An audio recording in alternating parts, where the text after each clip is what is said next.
Great Expectations, by Charles Dickens. Chapter 28. It was clear that I must repair to our town next day, and in the first flow of my repentance it was equally clear that I must stay at Joe's. But when I had secured my box-place by tomorrow's coach, and had been down to Mr. Pocket's and back, I was not by any means convinced on the last point, and began to invent reasons and make excuses for putting up at the Blue Boar. I should be an inconvenience at Joe's. I was not expected, and my bed would not be ready. I should be too far from Miss Havisham's, and she was exacting and mightn't like it. All other swindlers upon earth are nothing to the self-swindlers, and with such pretences did I cheat myself. Surely a curious thing, that I should innocently take a bad half-crown of somebody else's manufacture is reasonable enough, but that I should knowingly reckon the spurious coin of my own make as good money. An obliging stranger, under pretence of compactly folding up my bank-notes for security's sake, abstracts the notes and gives me nutshells. But what is his sleight of hand to mine, when I fold up my own nutshells and pass them on myself as notes? Having settled that I must go to the Blue Boar, my mind was much disturbed by indecision whether or not to take the Avenger. It was tempting to think of that expensive mercenary publicly airing his boots in the archway of the Blue Boar's posting-yard. It was almost solemn to imagine him casually produced in the tailor's shop, and confounding the disrespectful senses of Trabb's boy. On the other hand, Trabb's boy might worm himself into his intimacy, and tell him things, or, reckless and desperate wretch as I knew he could be, might hoot him in the High Street. My patroness, too, might hear of him and not approve. On the whole, I resolved to leave the Avenger behind. It was the afternoon coach by which I had taken my place, and, as winter had now come round, I should not arrive at my destination until 2 or 3 hours after dark. Our time of starting from the Cross Keys was 2 o'clock. I arrived on the ground with a quarter of an hour to spare, attended by the Avenger, if I may connect that expression with one who never attended on me if he could possibly help it. At that time it was customary to carry convicts down to the dockyards by stage-coach, as I had often heard of them in the capacity of outside passengers, and had more than once seen them on the high-road, dangling their iron legs over the coach roof. I had no cause to be surprised when Herbert, meeting me in the yard, came up and told me there were 2 convicts going down with me. But I had a reason, that was an old reason now, for constitutionally faltering whenever I heard the word convict. "You don't mind them, Handel?" said Herbert. "Oh, no. I thought you seemed as if you didn't like them." "I can't pretend that I do like them, and I suppose you don't particularly, but I don't mind them." "See, there they are," said Herbert, "coming out of the tap. What a degraded and vile sight it is." They had been treating their guard, I suppose, for they had a jailer with them, and all 3 came out wiping their mouths on their hands. The 2 convicts were handcuffed together, and had irons on their legs, irons of a pattern that I knew well. They wore the dress that I likewise knew well. Their keeper had a brace of pistols, and carried a thick-knobbed bludgeon under his arm, but he was on terms of good understanding with them, and stood, with them beside him, looking on at the putting to of the horses, rather with an air as if the convicts were an interesting exhibition, not formally open at the moment, and he the curator. One was a taller and stouter man than the other, and appeared, as a matter of course, according to the mysterious ways of the world, both convict and free, to have had allotted to him the smaller suit of clothes.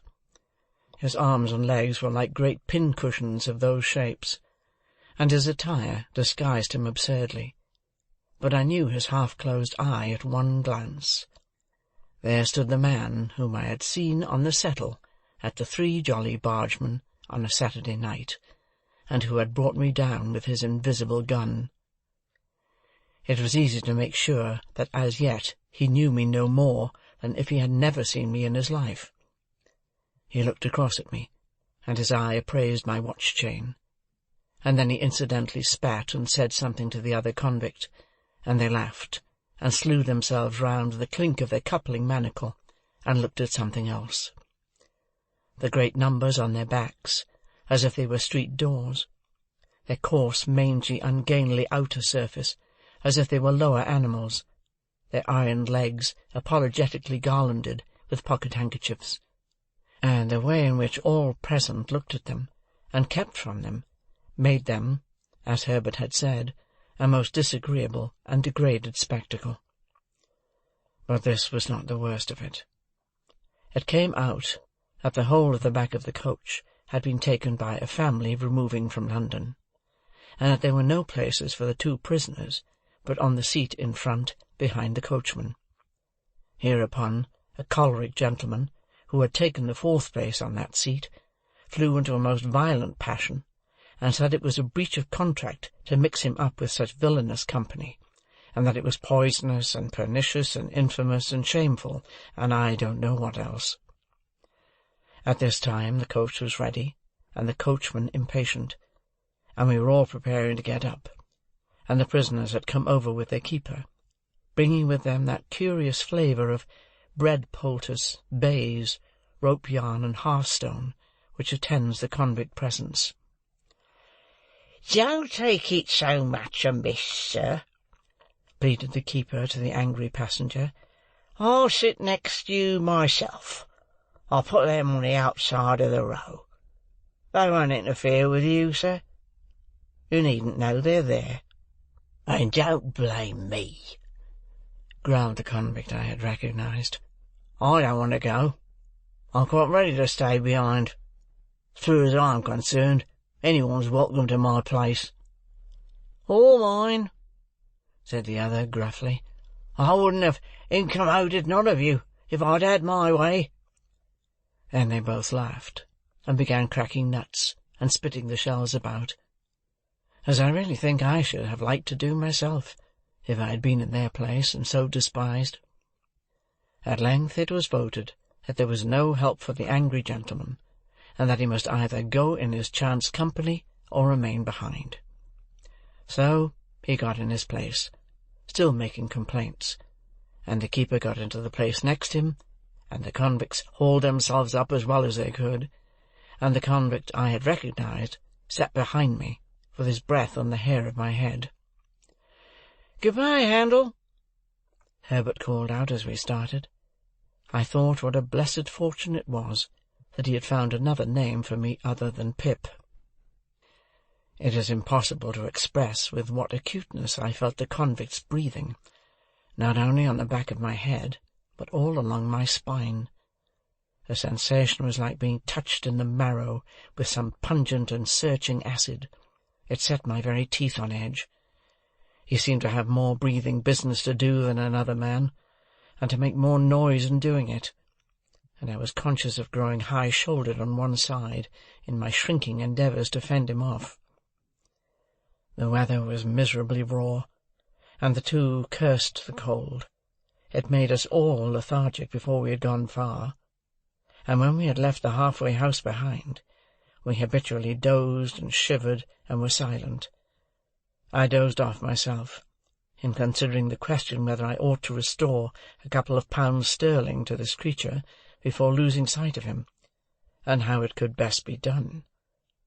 In the act of dipping forward, as if I were going to bathe among the horses, I woke in a fright, and took the question up again. But I must have lost it longer than I had thought, since, although I could recognize nothing in the darkness and the fitful lights and shadows of our lamps, I traced marsh country in the cold, damp wind that blew at us. Cowering forward for warmth, and to make me a screen against the wind, the convicts were closer to me than before. The very first words I heard them interchange, as I became conscious, were the words of my own thought. 2 £1 notes. How did he get 'em? Said the convict I had never seen. How should I know? Returned the other. He had 'em stowed away somehows. Given by friends, I expect. I wish, said the other, with a bitter curse upon the cold, that I had 'em here. 2 £1 notes, or friends? 2 £1 notes. I'd sell all the friends I ever had for one, and think it a blessed good bargain. Well, so he says. So he says, resumed the convict I had recognized. It was all said and done in half a minute, behind a pile of timber in the dockyard. You're a-going to be discharged? Yes, I was. Would I find out that boy had fed him and kept his secret and give him them 2 £1 notes? Yes, I would. And I did. More fool you, growled the other. I'd have spent 'em on a man in wittles and drink. He must have been a green one. Mean to say he knowed nothing of you? Not a ha'porth. Different gangs and different ships. He was tried again for prison breaking, and got made a lifer. And what was that? Honour?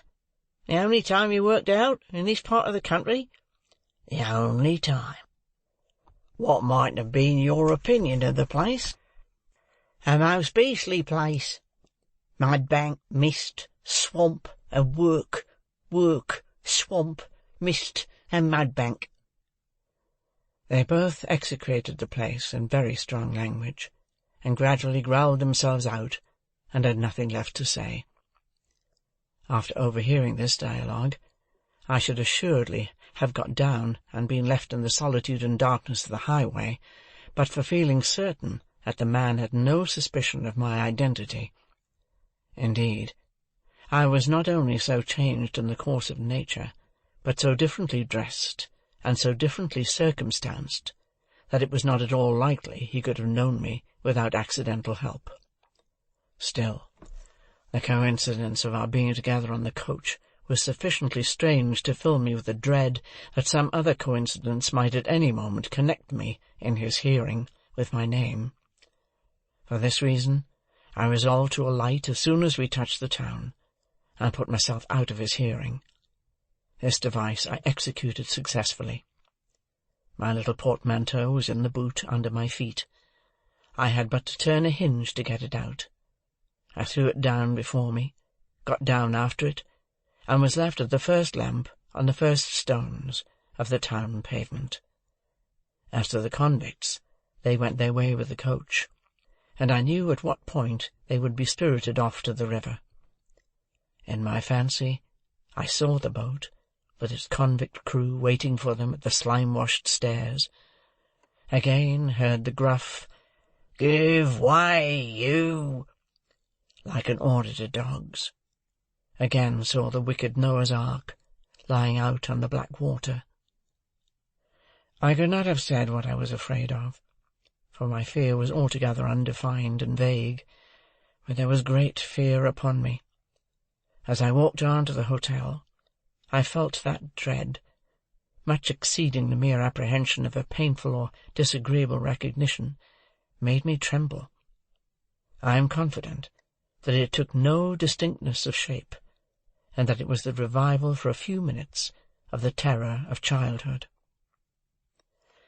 The coffee-room at the Blue Boar was empty, and I had not only ordered my dinner there, but had sat down to it before the waiter knew me.